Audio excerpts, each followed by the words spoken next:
I think the Ahsoka series is going to be massively important for Star Wars. It could break or make the franchise and, dictate the course of the franchise for the next few years. And frankly, I'm also very excited for this series. Ahsoka is a very important character in the post-George Lucas era of Star Wars. She was created by Dave Filoni, and her direction was guided by Lucas when the two worked side by side to create the beloved Clone Wars TV series. As we mentioned in our last episode, it was Lucas who elevated Ahsoka from just an ordinary Padawan to the Padawan of Anakin Skywalker. And in many ways, Anakin's training of Ahsoka Tano mirrors the training Dave Filoni has under George Lucas. You being the knowledgeable master filmmaker and me the apprentice, it was easy to try to understand the relationship in the story that we were telling. And so somewhere, deep down, somewhere in here, Dave Filoni is a teenage Togruta in a tube top with a miniskirt. And in the same way, Ahsoka evolves from a bratty, annoying Padawan to a legitimate badass and respected character, Dave Filoni also exceeded all expectations, made the difficult jump from animation to live action, and has now won the respect from critics and fans for his amazing Clone Wars TV series and the breakout Mandalorian TV series. But let's be honest for a second, guys. Jon Favreau was the showrunner of The Mandalorian, and live action is, a lot more different from animation, which is where Dave Filoni came from. And so in a lot of ways, Jon Favreau was Dave Filoni's second master when they created The Mandalorian together. Dave Filoni brought the lore and his deep understanding of the fandom, and Jon Favreau brought the same storytelling and humor that fueled Iron Man and launched an entire cinematic universe. So why is the Ahsoka TV series so important? Well, it's where Dave Filoni finally takes the training wheels off. He's written all 8 episodes in the series by himself, and it'll be one long continuous story. And so we'll finally get to see if Dave Filoni has what it takes to actually headline and create a live-action TV series. And while I'm sure Filoni will do a great job with the main character Ahsoka because he knows her better than anyone else, heck, he might even be her, metaphorically, I am a bit more worried about how he'll portray the series' main bad, which is the Grand Admiral known as Thrawn. Now, Thrawn, in my opinion, is one of the best Star Wars characters ever created.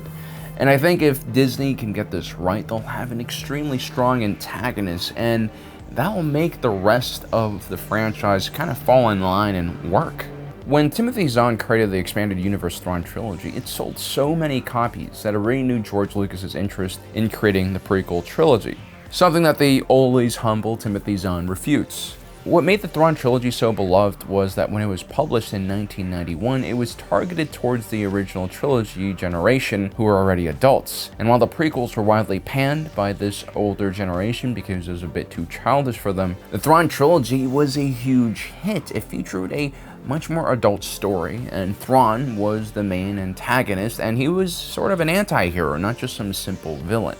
And so even though Thrawn was going up against old childhood heroes like Luke, Han Solo, and Leia, fans couldn't help but root for him as well.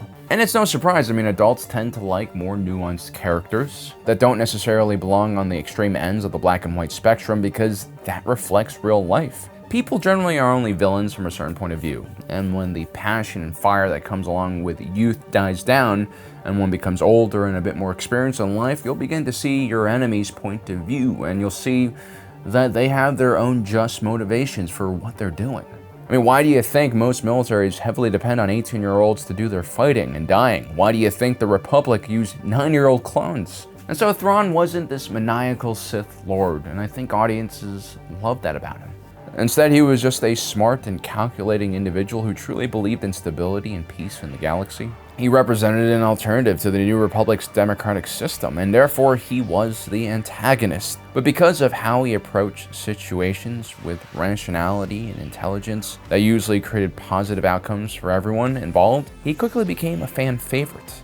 The problem with Thrawn is he is very unique, and Timothy Zahn's style of writing is very unique, and in a franchise with so many writers and auteurs, it can be really jarring to fit different styles into one larger cinematic universe. This is why it kind of worked with Timothy Zahn, because most of the Thrawn stories and legends happen after the original trilogy in a completely new era.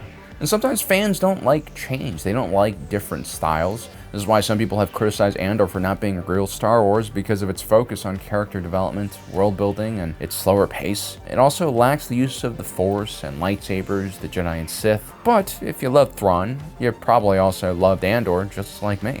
Heck, I think Andor is the best thing in live action in Star Wars in a really long time. It's even better than The Mandalorian in my humble opinion. But then again, you know, these shows are drastically different and for different audiences, and Andor just happens to be something that I personally enjoy, even though The Mandalorian has its own merits. But that's kind of my point. I mean, these are two very different things, and they both are good, and it's kind of hard to bring them together into one world.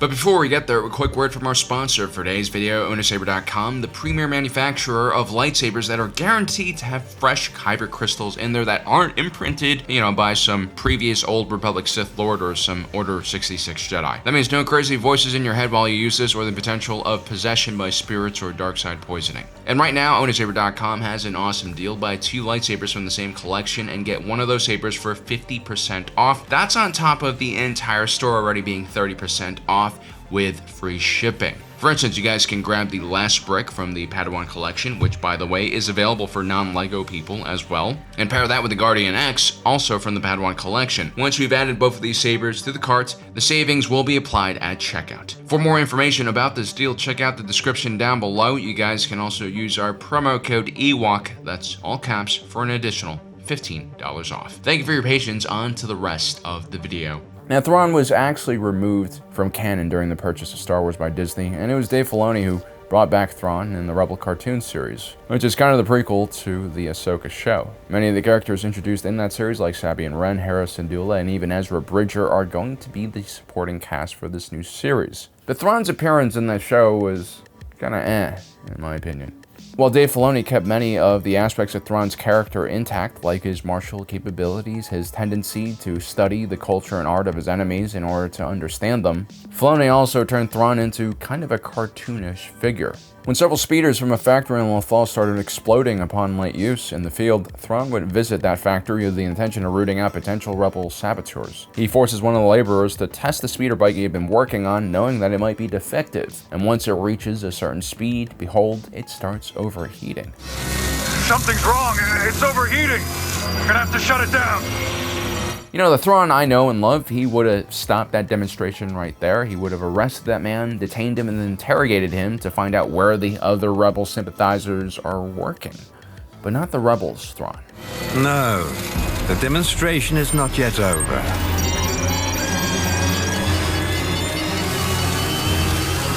I can't stop it! No!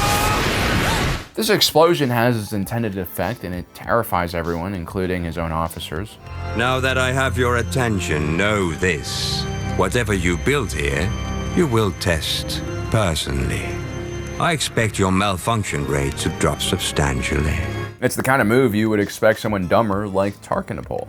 And that was never Thrawn's style. He never gave in to his emotional impulses, if he had any. He didn't really care about revenge. And he understood that making your enemies fear you only postponed their inevitable betrayal. It just didn't work. Thrawn I knew always understood that rebellions, like the one he was witnessing on Lothal, would spread if he made individuals like Morad Sumar into a martyr.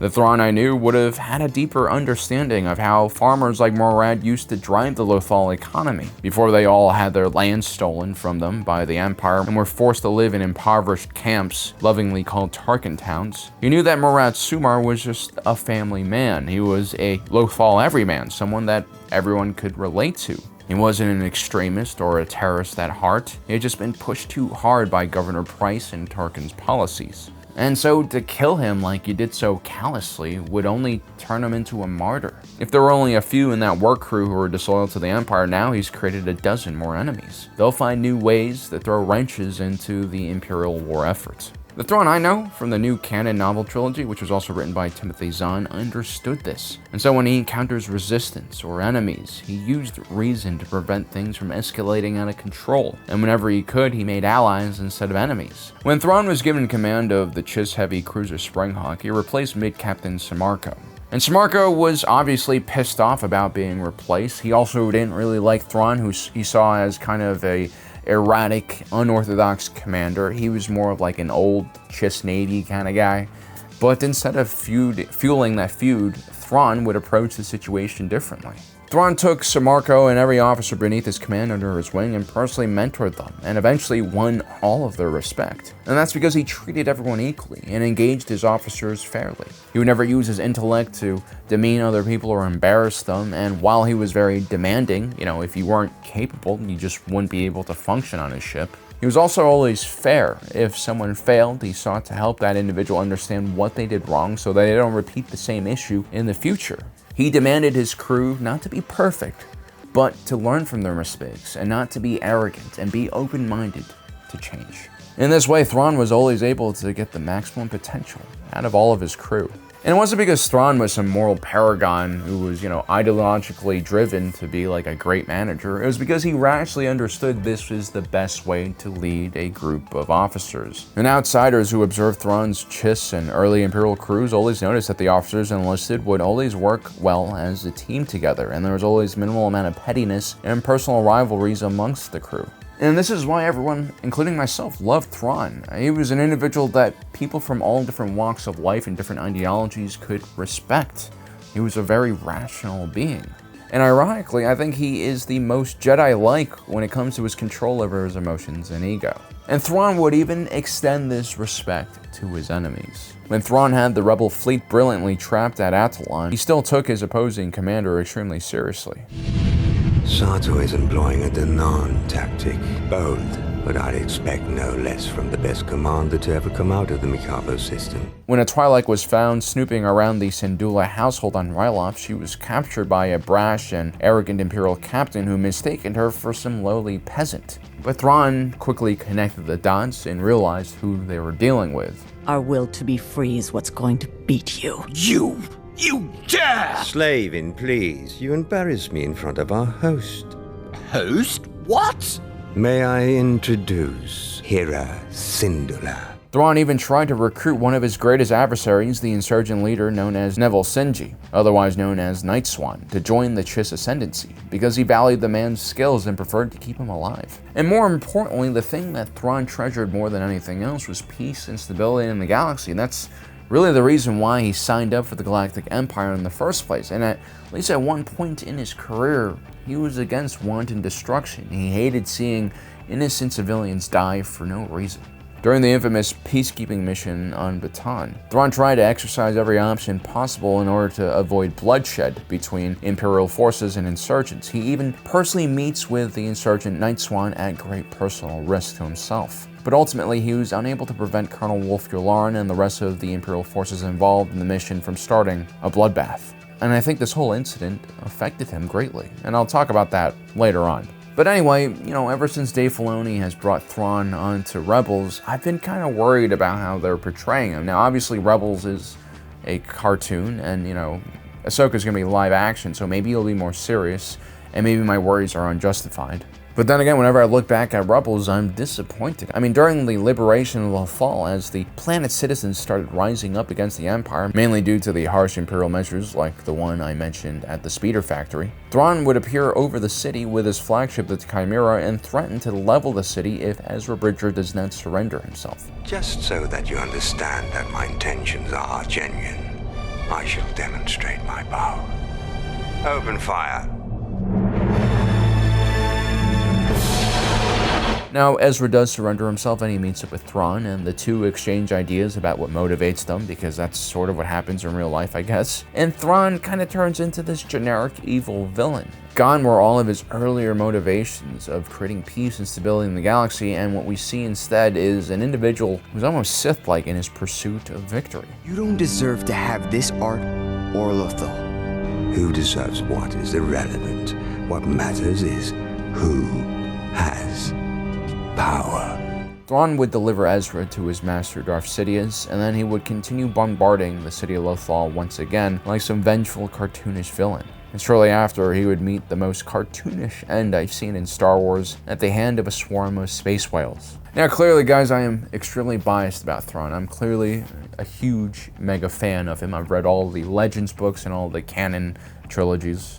And because I love him, it kind of sucks seeing him being taken out of retirement just so that he can be rammed into a villain position for the Rebels series, a position that doesn't really fit his character, a position that could have easily been filled by someone like Tarkin. Or they could have just created a new character instead of, made the cheap move of bringing Thrawn back in order to attract old Thrawn fans.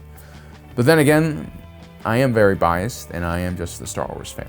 And no amount of moaning or complaining will actually change things. And enough man babies do that on the internet for a living, and that is cringy as fuck. And I have to admit, there could be a reason why Thrawn took this drastic change in direction. It could just be that this was Thrawn's character arc from the very beginning. I mean, here's this super analytical and rational individual who tried really hard to, make things right, but he would always fail for one reason or another. I mean, he would struggle with politics and the insane social relationships that truly dictate the galaxy. And so maybe that speech he gives to Ezra is really who he is now.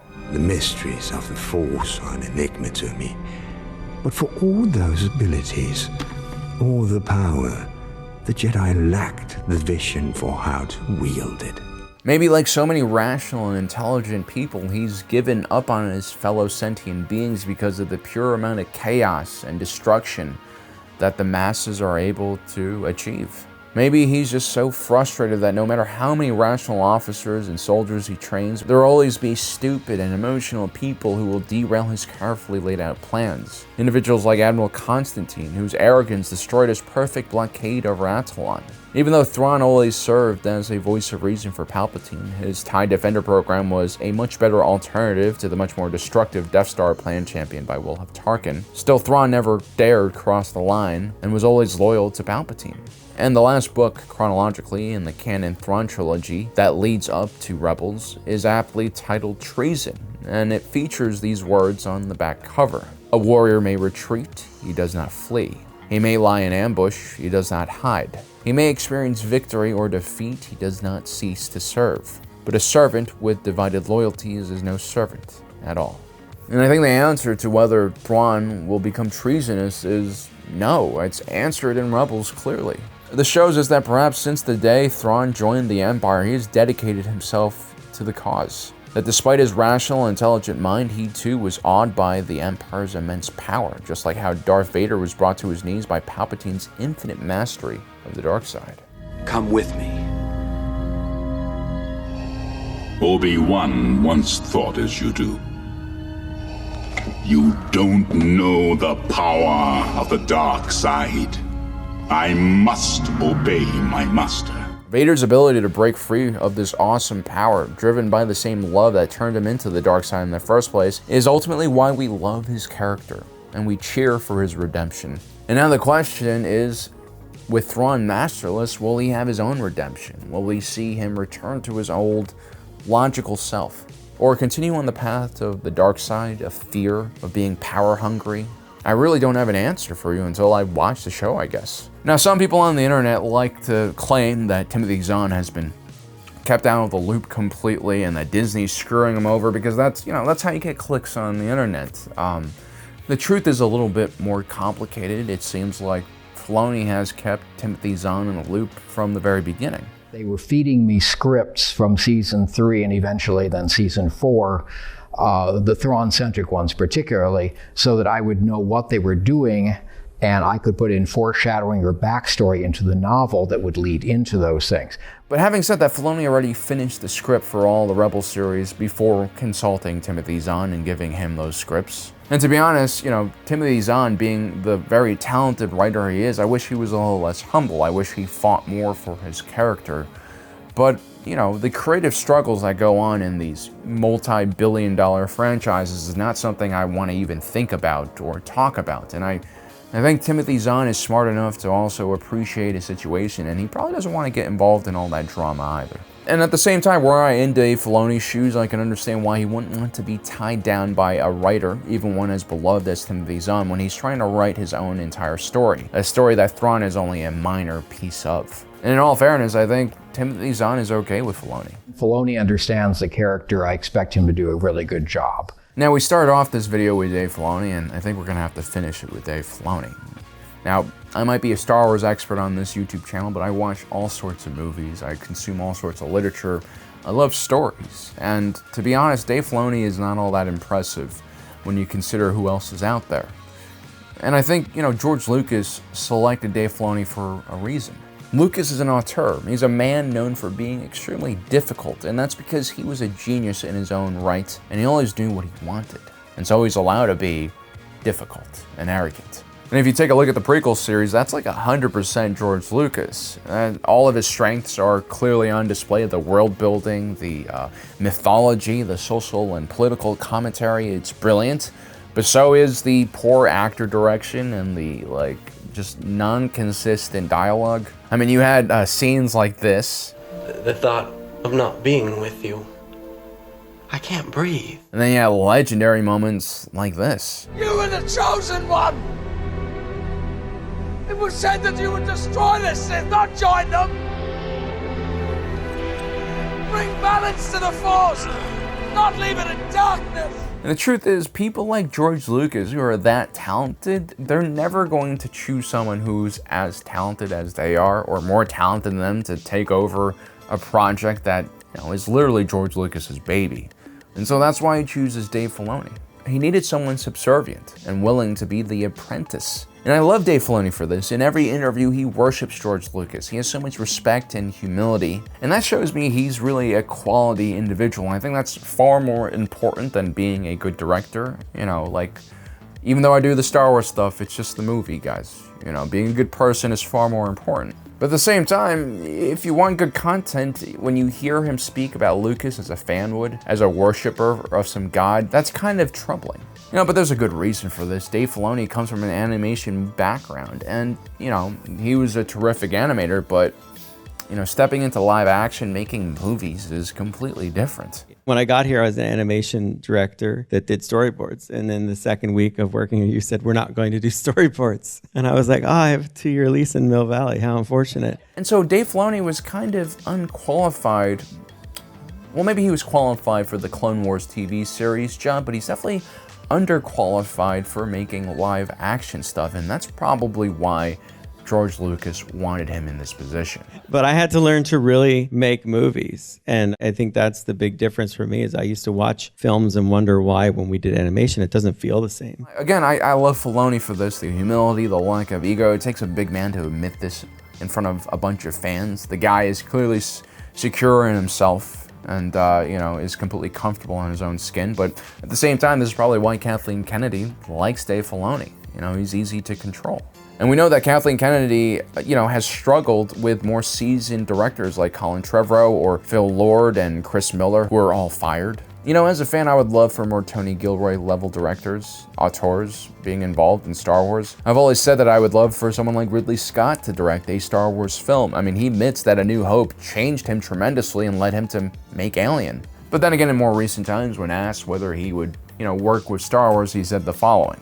No, I'm too dangerous for that because I know what I'm doing, he continued with a laugh. I think they like to be in control, and I like to be in control myself. And Ridley Scott will always deliver the honest truth. So many people nowadays are up in arms about Disney because of, this woke stuff, but it's really not the main problem. The main problem with Disney is the fact that financial people have taken over all of these projects. It's a problem in almost every aspect of life nowadays. We have financial people taking over instead of creatives, inventors, innovators.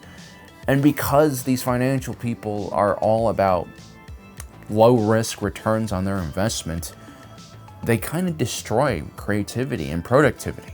Now, having said all that, I do have hope for Disney. I have hope for Filoni, even though I believe his ceiling is limited.